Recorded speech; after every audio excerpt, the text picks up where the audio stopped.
For part 5, I'm going to show you about the roles of ethics and code of ethics in information security.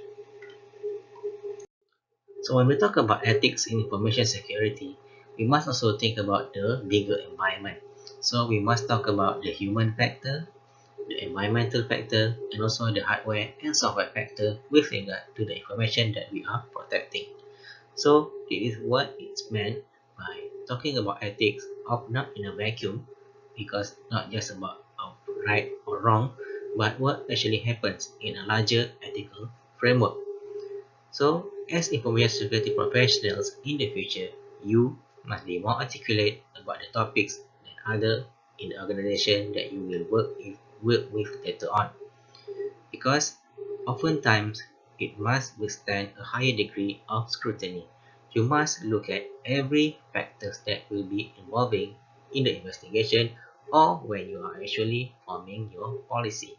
So you must take into account the human factor, of course the hardware and software factor, and also the larger environment that which involve the asset that you are trying to protect with the policy that you are making.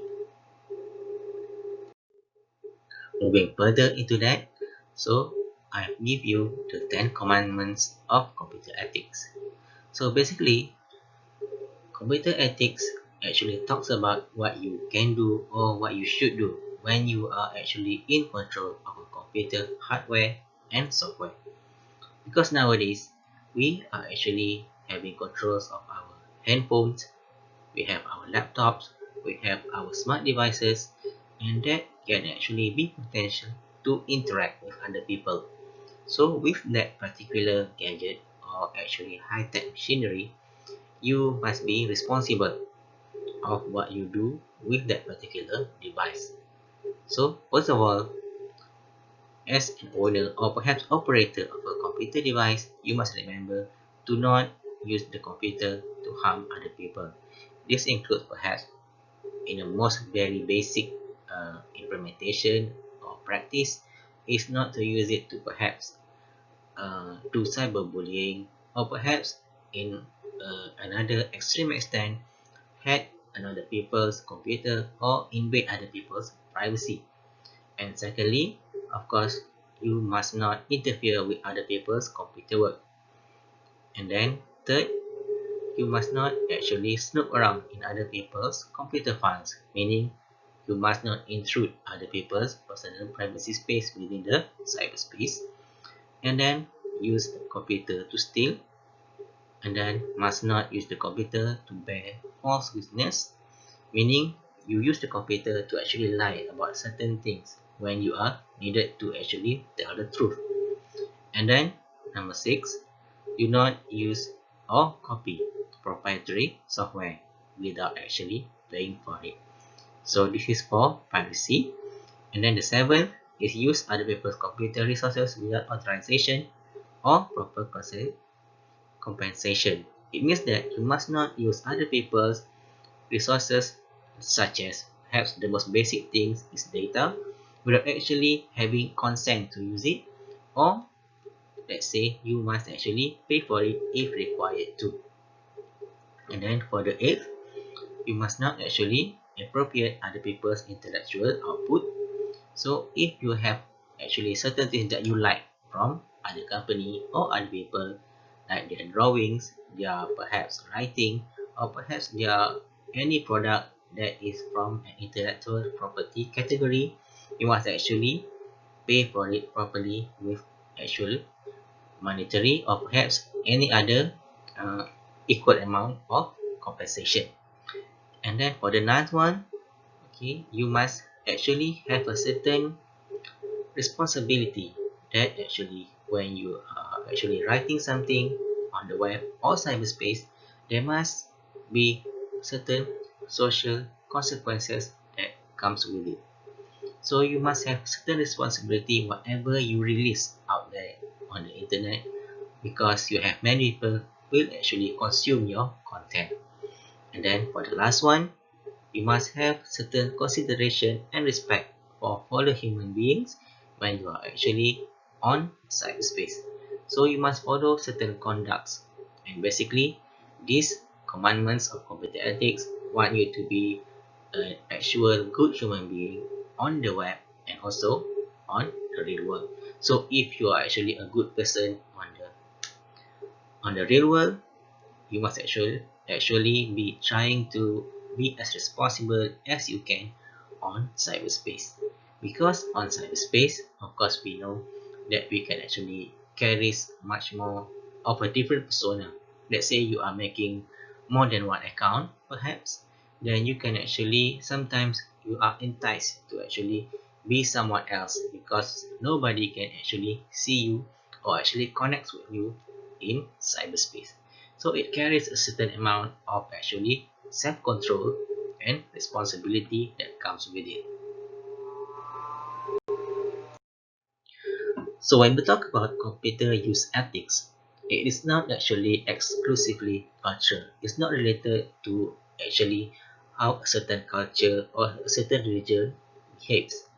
It is usually found among individuals within the same country, within the same social class, or within the same group of company or people. So let's say you found that a certain group, okay, is basically highly toxic. They actually usually do actually condemn people or actually talks about certain harmful things that could actually be harmful to others, perhaps psychologically or physically. So at best, try to stay away from that particular group of people on the web or in your social media, because actually this is actually part of a herd mentality.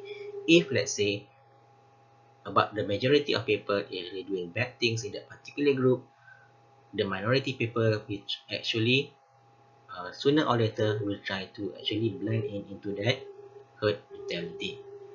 And also this is true if you are actually in a company. So if you want certain things to be particularly acceptable, or you want your employee to actually do good things, so employees in your organization must be trained with the expected behaviors of what you say as good behavior of using a computer. So let's say you want people to be extra careful with whatever they actually receive in their email, or you want your workers to actually be actually polite to your customer. So there must be a certain guideline, and it must be uh, supported by the policies to ensure that your employees know what is actually an acceptable conduct and what needs to be done within the scope of your organization. Because when all the people practice it, then your employees will also accept and actually can accept what actually is a good behavior on using the computer and also the asset related to that particular environment that they are actually using or actually will try to protect. So when we talk about the roles of deterring unethical and illegal behavior, it is up to you in the future as information security professionals, because you need to actually do everything in your power to actually stop or deter unethical and illegal acts within the scope of your environment. So by using, first of all, the written policy. So when you want to write policies with regard to actually safeguarding your employees and your organization and the assets, so you must actually take care of that policy that you write is actually understandable and people understood. If let's say they fail to follow the policy, what are the repercussions? And of course, there must be proper education and training with regard to the policy. So when you actually disperse the policy that you want others to follow within the organization, it must be properly understood. So there must be a certain educational workshop and training with regard to following the policy. Then of course, there must be a technological backup to actually enforce the use or perhaps the behavior. So let's say you want to have a certain tracking of how you actually manage information within the organization or how people use emails within your organization. So there must be a proper support of technology, or it must actually helps you to monitor and perhaps makes people easy to use the thing that you want to actually protect. And then so there are categories of unethical behaviors. First of all, it begins with ignorance, meaning certain people or employees within your organization, they are actually just careless in handling the information. So perhaps they won't know the actual safety process, or perhaps they don't know what needs to be done or couldn't do on the internet, or with the information that they have they must not leak it. Perhaps they must not actually talk about the information that they have. So this ignorance is the first thing that you need to actually handle. So this is where the policy, education and training comes in the very first place. So employees must know what is acceptable behavior when they are actually handling those important assets and information within your organization. And then secondly is perhaps by accident. So accidentally, so your employees perform unethical behaviors. Perhaps sometimes they are manipulated by social engineers, by perhaps unsolicited email, or perhaps other people from the outside.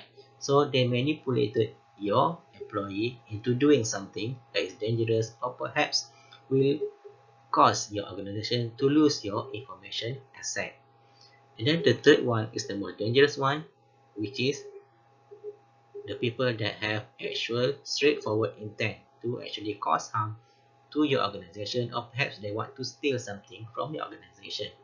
So these three categories you must actually think about when you are actually handling or want to actually write a proper policy and wants to perform proper education and training.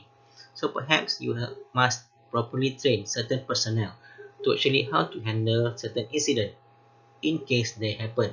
So if incident happens in case of ignorance, in case of accident, or there is direct intent, so how will your employee or your people actually need to behave or actually react to this particular incident?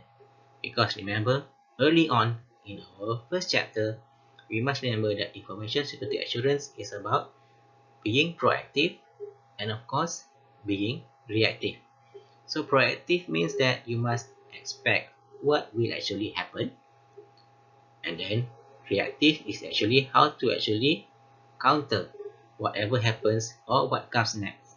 So you must try to actually expect out of ignorance what will happen and how to react to that incident. And then if an accident do actually happen, how do we actually react to the employee and what is expected of that particular employee. And then if there is actual direct intent to cause harm, how do you actually protect against that and how do you actually react in case that incident actually happen. So the first part is deterrence. So deterrence is considered as the best method to actually prevent an illegal or unethical activity. So usually we have laws and policies and technical controls to actually try to prevent certain event or certain happenings to actually happen. So let's say you want to actually prevent unethical behavior, like perhaps your staff is actually not actually contacting or actually conversing well with the client.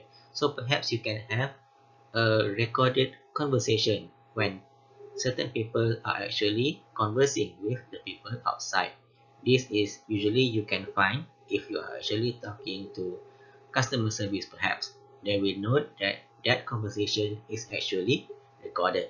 So this ensures that perhaps the employee will talk properly or try to serve to their best to the customer, because they know that whatever they do is recorded and will be actually can be used against them if let's say a customer is not satisfied with their behavior. But it can also protect the employee if let's say the customer try to badmouth them or talk bad about them, although they are actually providing a good service. So in that case, you must make sure that the employee knows that the system is there to actually protect also them and also the customer. You must not make the deterrent mechanism to feel as though they are actually punishing the people that is actually being used on them. And then You must also understand laws and policies, and the penalties will only be an effective deterrence if three conditions are actually present. So the first of all, there must be a fear of penalty. So let's say some wrongdoing actually happens.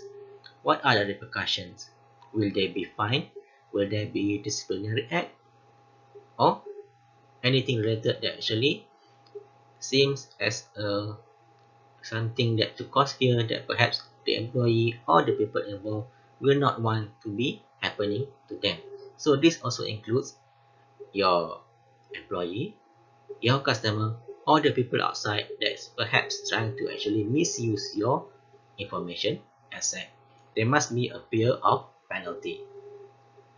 And then secondly, there must exist a probability of being caught. So perhaps you must install a proper mechanism, and you must also make it aware to your employee, your customer, or the people outside there's actually some monitoring going on. And then the third one, the probability of the penalty being administered. So whatever laws and whatever policies or technical control you have, it must be supported by law. So you must actually mention it explicitly. If certain things happen, what are the repercussions in terms of law implementation? And then perhaps there must be a certain example of perhaps from previous cases. If let's say certain things are being actually performed or executed unethically, so what are the repercussions? So by that, you must remember the deterring factor there is actually to prevent. So first of all, people must understood why it was there. Okay, so people must also feel protected by that particular deterrent policy or mechanism. And then there must be those three conditions to make sure that people actually understood it is there and it will be implemented. If they see that that particular mechanism is actually not implemented or not practiced at all, then the deterrent that you are actually putting to actually protect that information or that behavior will not actually be effective.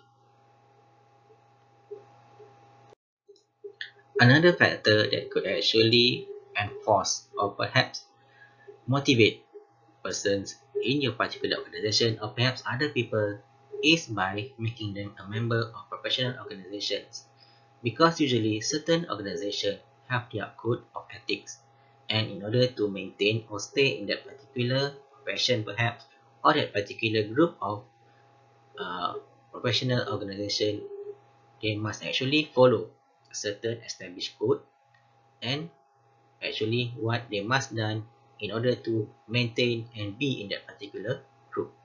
Because usually organizations such as ACM, the Bar Associate, the Nurses Associate perhaps, they are expected to follow a certain code of ethics and conduct. And then this code of ethics can have a positive effect on that particular individual's judgment regarding certain computer use or even social behavior. And usually they must act ethically according to the policies and procedures with regard to the employers, the professional organization, or the laws of society.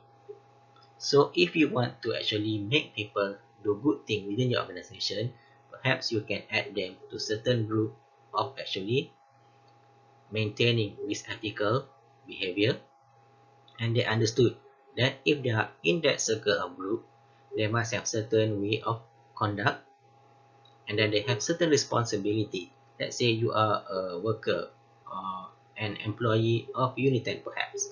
So there must be a certain of conduct of how you behave with students. And also if you are a student, there are a certain code of conduct if you are actually a student. How do you carry yourself when you are actually doing industrial training perhaps, for example. And if you are actually working there, like yeah, for example if you are working in Microsoft, so there are certain standards that come to that particular organization. Okay, there are certain things that you feel that you ethically must do or mustn't do. So by actually being part of a very good organization, it will also endorse or actually encourage people within the organization to actually follow certain ethical rules. But of course, it must be clear cut within that particular organization. What is their policies? What is expected of the employee with regard to perhaps their conduct with the client, their conduct with the information that they are handling, and let's say as a general of the public.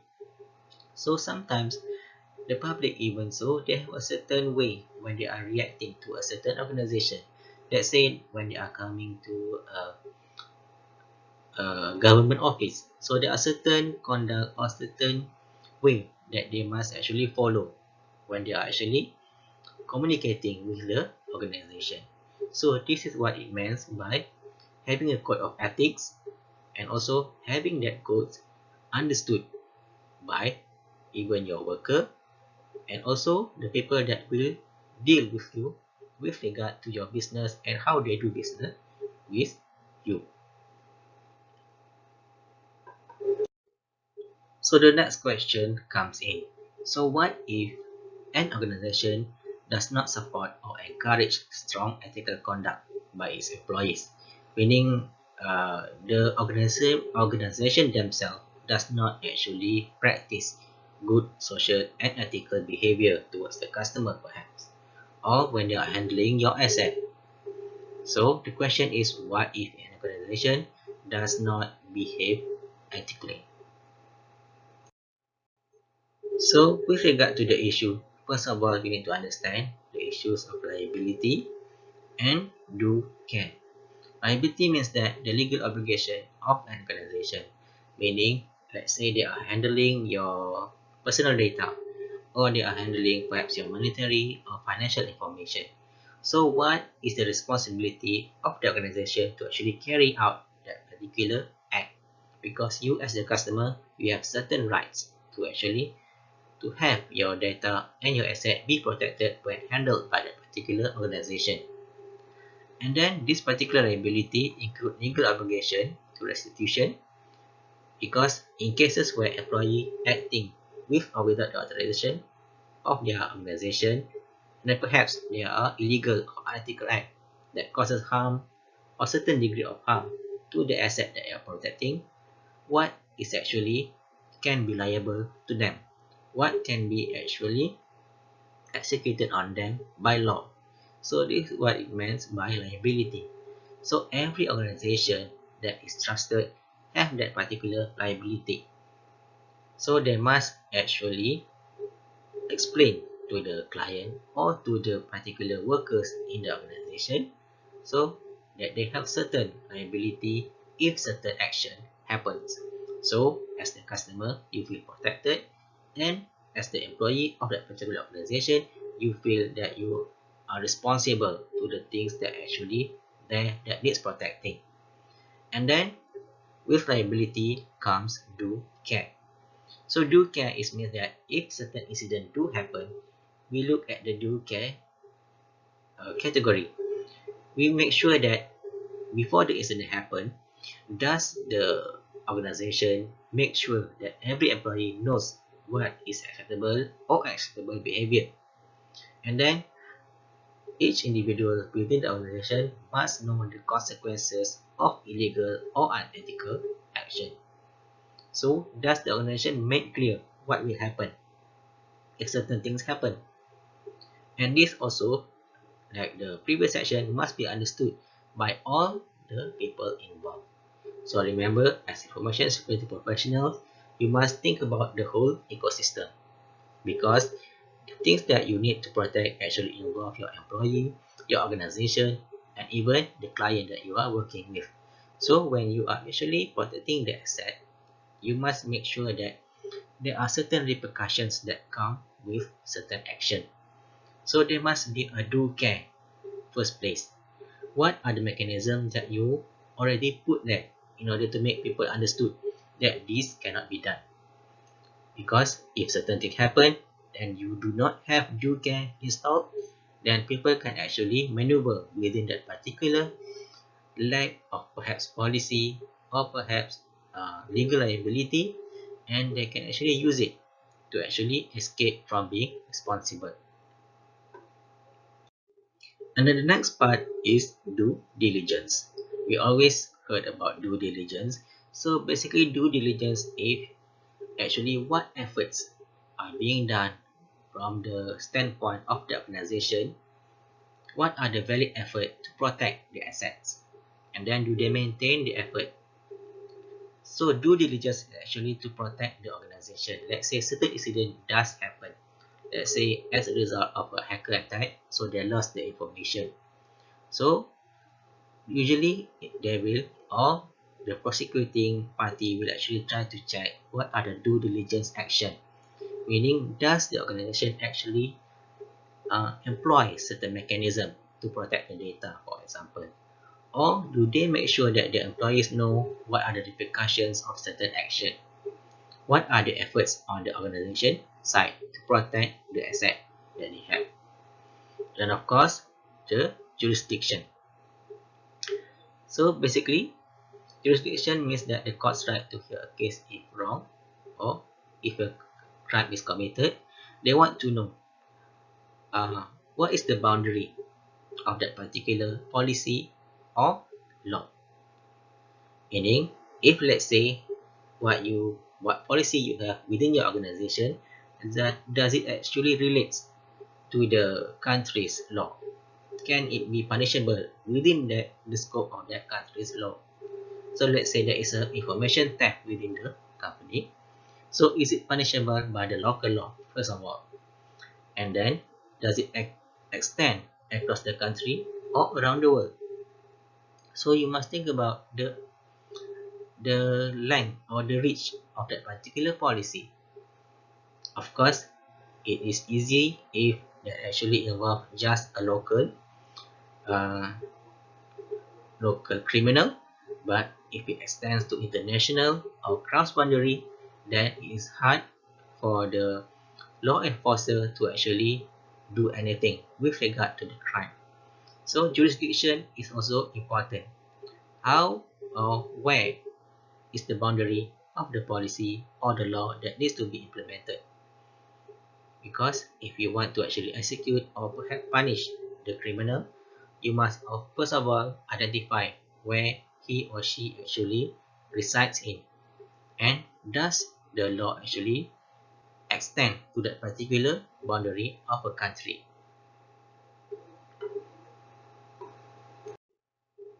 Now, we actually always heard about when a crime actually happens, what needs to be done for the investigation. And usually, more often than not, if certain things happen within the scope of the organization, first of all, there must be certain party or certain body that is being formed to actually investigate the policy violation or perhaps something that is happening. So for example, a customer reports a wrongdoing of an employee. So within that particular environment of organization, you must also have an investigation committee to actually investigate whether the report is actually can be taken action, or there are certain things that cannot be done when an actual act actually happened. So you must appoint the individual to investigate. So usually as a preemptive measure, you must have certain people within your organization to actually be there within that particular investigation body.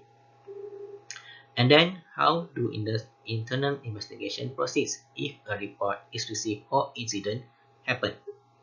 So this one can dictate what you can do actually to the perpetrator. If evidence is found and you want to actually execute certain punishable law, or perhaps you want to do something to actually help the people perhaps recover the loss of asset or from that particular harmful act. And then of course, within this particular law enforcement body that you have within your organization, usually you have the investigator, comprises of the CISO, the manager, and other individuals that you actually appoint. During when you write your policy, you actually identify who are these people, because they need to perform the investigation. They need to send the investigation report to the enforcement body, and then you must make known that what are the roles of each individual during the investigation and the execution of the policy with regard to that particular incident. So each people within that particular investigation body must understand, okay, if an incident happen, what do they need to collect? Perhaps they need to collect conversational evidence, or perhaps they need to do some forensic investigation.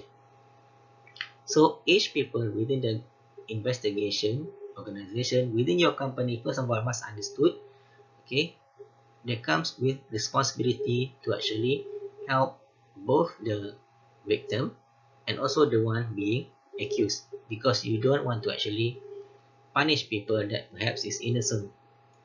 Okay, so you must actually make that responsibility clear to the one that is actually doing the investigation and enforcing the law later on.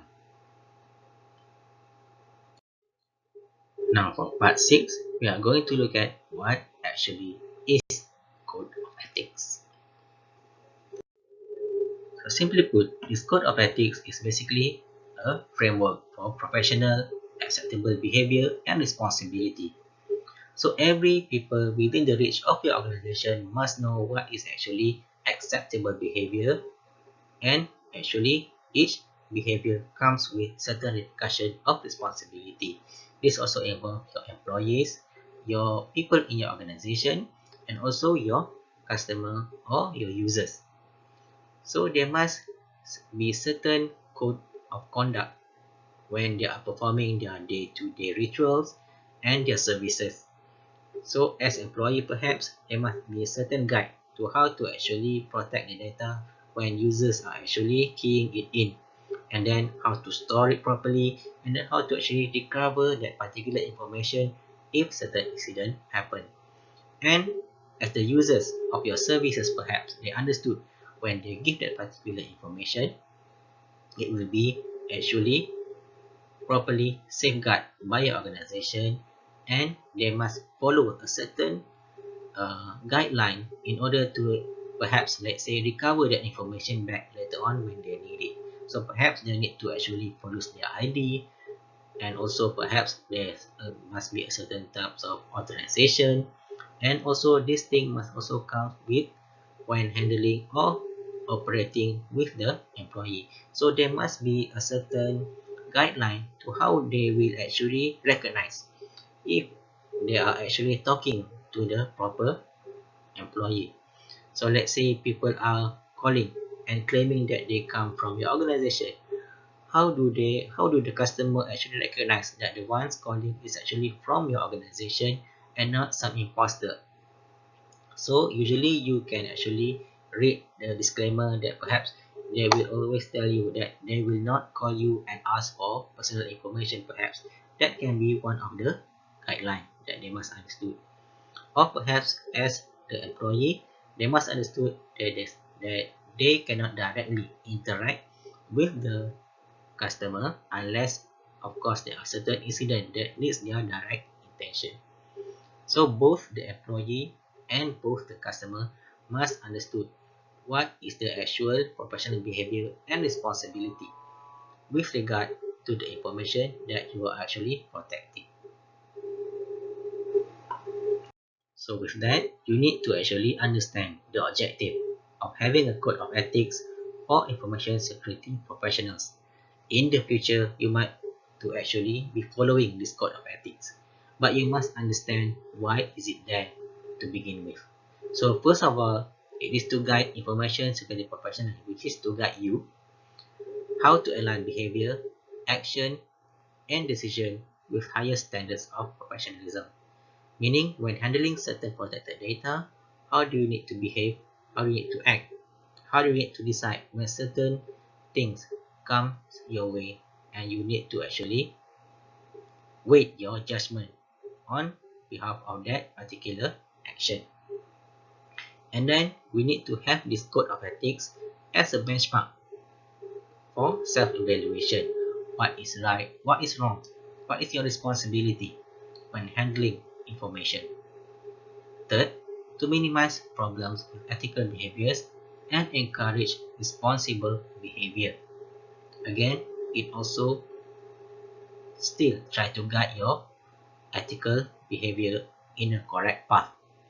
And then the fourth one, to help you later on to identify and resolve the ethical dilemma, because sometimes you need to actually perform judgment on certain cases. So there must be a certain ethical dilemmas that perhaps you will be burdened with. So you must decide sometime whether sometimes it will involve perhaps a known colleague within your organization. So how do you pass judgment? Because he or she is your friend perhaps. So how do you actually perform that particular judgment for that particular incident? So by having a proper code of ethics, it helps you to actually conduct proper judgment and proper action and decision if certain things might happen. So if you are an ethical person, you know how to actually behave. And if you're a person of law, you know how to actually behave within that code of ethics that is actually there to align with the organization law. So who is actually considered the information security professional? So by definition, it is you. You are the future graduates of cybersecurity, and you are actually have to carry this responsibility with you, because based on the ISP definition, you have this characteristic. So the first characteristic is the mastery of particular information security skill acquired by professional training, education, certification, experience, or a combination of them. Yes, that is you. So you must adhere by its members to a common set of values. Okay, so there must be a certain conduct when you are actually dealing with information and how you converse to day within the scope of your professional body. And then of course, the acceptance of duty to society. So as future cybersecurity professional, these are your responsibility to the society and not just towards your organization. So they must have a certain understanding that what skills you have carries a certain responsibility to actually perhaps educate your family member, educate your team member when you work with them, and then you must understand, or actually you understood, certain actions within the scope of cyberspace comes with a certain responsibility and repercussion, and you must make it understood when you work later on, because this responsibility is very important when protecting the information security related asset. Now before we end this chapter, you must understand that information security must be dealt within the whole broad spectrum of motives, investigation, and according to the code of ethics. So when you write a policy, you must write it with in mind that it must be understood, practiced, and maintained to ensure that it could be implemented to the cause. And then, when writing a policy, it helps if the policy actually is aligned with a socially accepted code of ethics and can be locally or lawfully enforced, because it will greatly assist the implementation of that particular policy if it carries both the social accepted behavior and also it also carries the authority of law that could be implemented with it. So by that, I end this chapter and we will continue next section later. Thank you very much for viewing.